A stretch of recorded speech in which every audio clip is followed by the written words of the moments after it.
मित्रों नमस्कार, मैं हूं राजेंद्र सिंह और आप देख रहे हैं व्यू पॉइंट विथ राजेंद्र।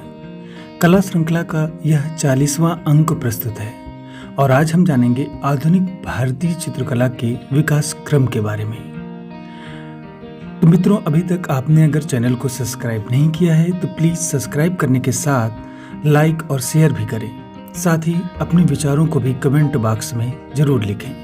तो आइए जानते हैं आधुनिक भारतीय चित्रकला के विकास क्रम के बारे में। आधुनिक भारतीय चित्रकला के विकास क्रम को समझने के लिए यह आवश्यक है कि पहले हम भारत में 19वीं सदी के उत्तरार्ध की कला दशा के बारे में सोचें। यह वह समय था जब भारत पर ब्रिटिश साम्राज्य की छाया मंडरा रही थी। अंग्रेजों के पांव इस देश में जम चुके थे। शिक्षा जगत, कला तथा सामाजिक क्षेत्रों में अंग्रेजों का प्रभुत्व बढ़ रहा था। यहाँ तक कि भारतीय इतिहास एवं संस्कृत के तथ्यों एवं घटनाओं को भी तोड़ मरोड़ कर रखा जा रहा था। चित्रकला के क्षेत्र में भारतीय लघु चित्र परंपरा एवं मुगल शैली को भुलाकर पश्चिम और पूर्व के बेमेल संस्करण से उपजी वर्ण संकर कंपनी शैली को प्रचारित किया जा रहा था। अंग्रेज धनिकों की विलास भरी जीवनचर्या तथा उनके व्यक्ति चित्रों को कला का प्रमुख अंग बनाए जाने की साजिश चल रही थी।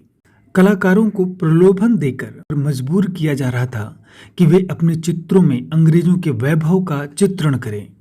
ठेठ भारतीय जल रंग के स्थान पर तैल रंग तथा पेस्टल रंगों का प्रयोग किया जाने लगा था। कला क्षेत्रों में स्कूल, कॉलेज तथा अन्य संस्थाओं में लंदन की रॉयल एकेडमी ऑफ आर्ट की तर्ज पर कला शिक्षा दी जाने लगी थी। सन 1870 के लगभग भारत में फोटोग्राफी के आगमन से भी भारतीय कला परंपरा को भारी ठेस पहुंची। अंग्रेज यह चाहते थे कि इस देश में भारतीय कला के नाम की कोई भी चीज शेष न रहे।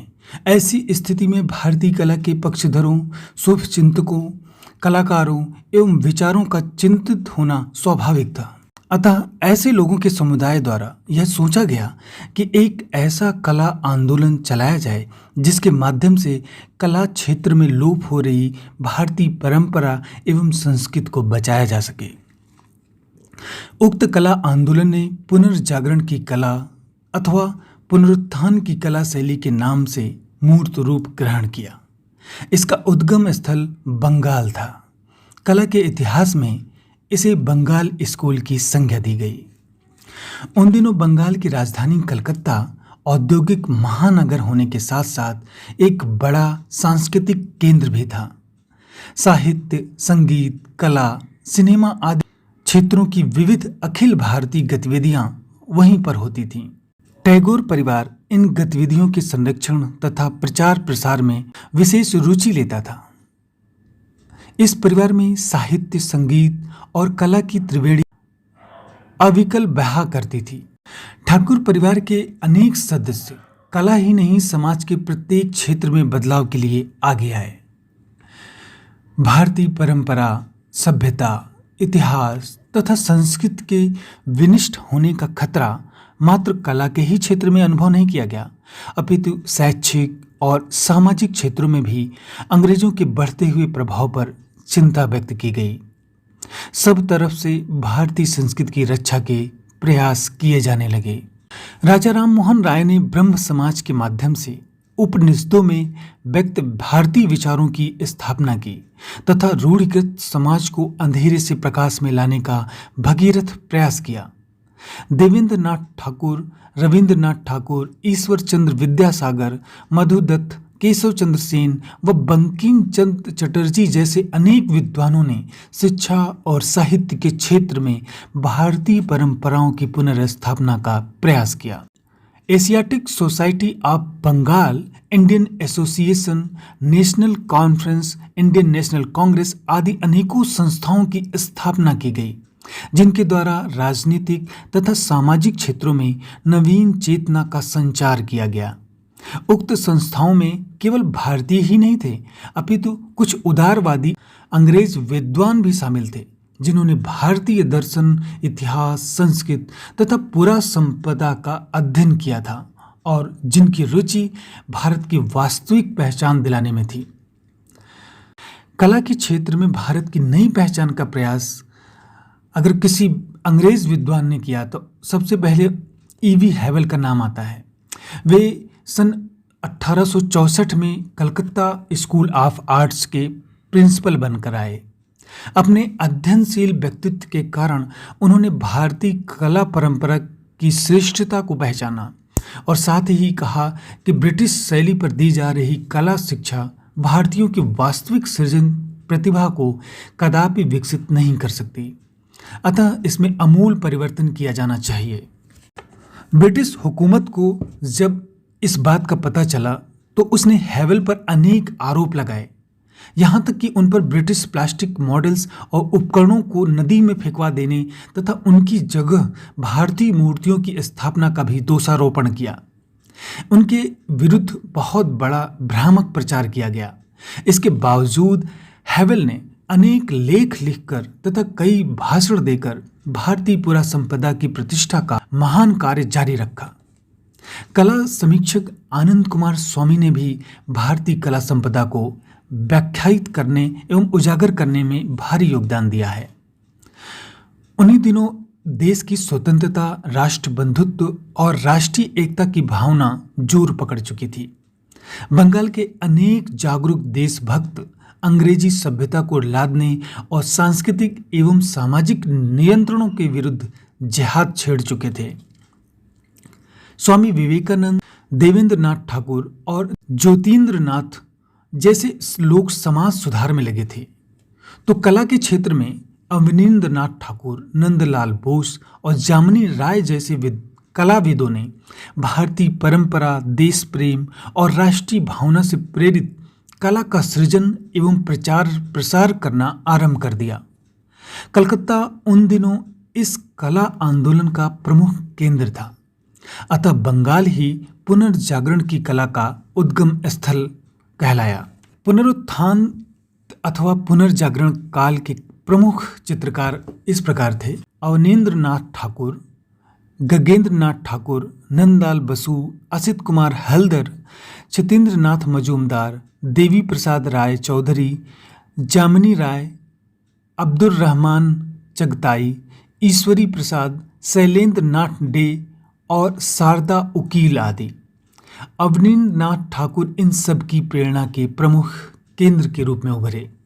उक्त सभी कलाकारों से पूर्व सक्रिय राजा रवि वर्मा एकमात्र ऐसे भारतीय चित्रकार थे जो पाश्चात्य शैली तथा रंगों में सृजन कर रहे थे।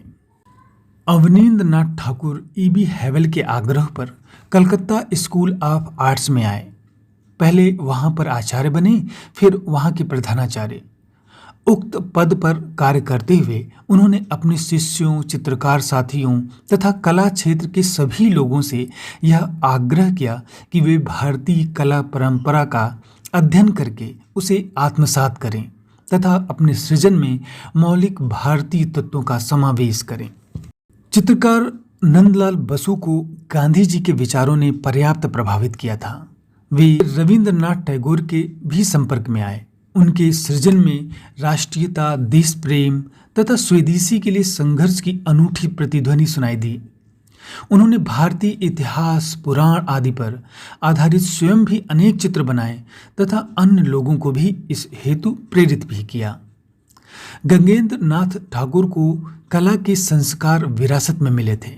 वे चित्रकार तो थे ही, व्यंग्य चित्रकला में भी उनकी रुचि थी।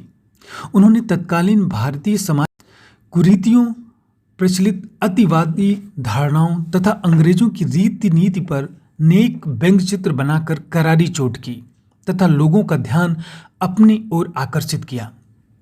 चित्रकार असित कुमार हल्दर श्रेष्ठ भारतीय वातावरण में संस्कारित हुए थे। उन्होंने देश के ऐतिहासिक एवं पौराणिक प्रसंगों पर अनेक चित्र बनाए, जिनसे भारतीय संस्कृति एवं सभ्यता के प्रति उनके अनुराग का परिचय मिलता है। उन्होंने भारतीयता के रंग में रंगी व्यापक कला दृष्टि का विस्तार किया। सत्येंद्र नाथ मजूमदार आध्यात्मिक भावना परिपूर्ण चित्रकार थे। उनकी कला में भारतीय धार्मिक तत्व विशेष रूप से मुखर हुए। वे वैष्णव संप्रदाय में आस्था रखते थे, अतः उनके चित्रों में भक्ति भावना प्रमुख रहती थी। अपनी कला के द्वारा ही नहीं, उन्होंने धार्मिक प्रवचनों तथा भजन आदि के माध्यम से भी भारतीय संस्कृति का प्रचार प्रसार किया।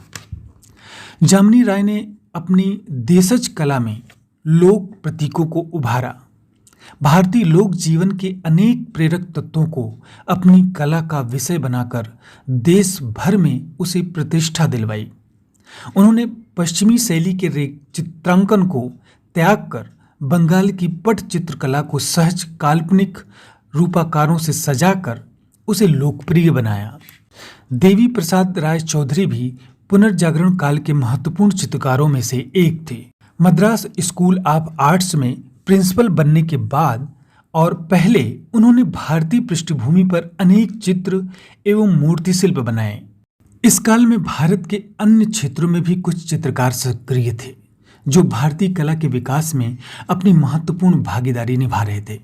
इनमें इंदौर कला महाविद्यालय के दात्रेय दामोदर देवलालीकर, पंजाब के S.G. ठाकुर सिंह तथा शोभा सिंह, गुजरात के रविशंकर रावल, राजस्थान के राम गोपाल विजयवर्गीय, गोवर्धन लाल जोशी, उत्तर प्रदेश के जगन्नाथ अहिवासी, B.C. गुई, असम के भावेश चंद्र सान्याल, श्रीलंका के जॉर्ज कीट, केरल के K.C.S. पणिक्कर एवं विदेशी चित्रकार A.H. मूलर तथा स्वेतोस्लाव रोरिक आदि के नाम प्रमुख रूप से गिनाए जा सकते हैं।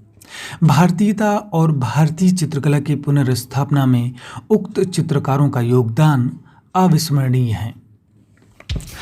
तो फिर मित्रों, आज बस इतना ही। मिलते हैं अगले वीडियो में। वीडियो को पूरा देखने के लिए बहुत बहुत धन्यवाद।